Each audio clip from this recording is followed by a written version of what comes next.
ভারতের পশ্চিমবঙ্গ থেকে বিভিন্ন বয়সের শিশু ফিরেছে বাংলাদেশে।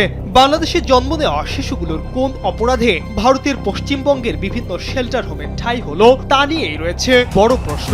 গত মঙ্গলবার সন্ধ্যায় ভারতের পেট্রাপোল ইমিগ্রেশন পুলিশ বাংলাদেশের 28 জন শিশুকে তুলে দেন বেনাপোল চেকপোস্ট ইমিগ্রেশন পুলিশের হাতে। এই শিশুগুলো ভারতের পশ্চিমবঙ্গের বিভিন্ন শেল্টার হোম থেকে দেশে ফিরেছে। শিশুগুলোর মধ্যে 8 জন মেয়ে ও 20 জন ছেলে রয়েছে। তাদের অধিকাংশের বাবা অথবা মা ভারতের জেলখানায় সাজা ভোগ করছেন। জীবন অবাক না করলে কে করবে? 28% মিল্ক ফ্যাটের অবাক করার সাথে ফ্রেশ মিল্ক পাউডার। জীবন অবাক করুক প্রতিদিন।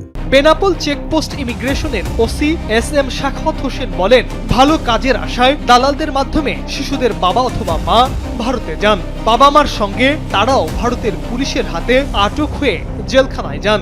অবৈধ অনুপ্রবেশের দায়ে অভিভাবকদের বিভিন্ন মেয়াদে সাজা হলে শিশুদের পশ্চিমবঙ্গের বিভিন্ন শেল্টার হোমে রাখা হয়। 3 থেকে 7 বছর পর বিশেষ ট্রাভেল পারমিটের মাধ্যমে তারা দেশে ফিরে আসে।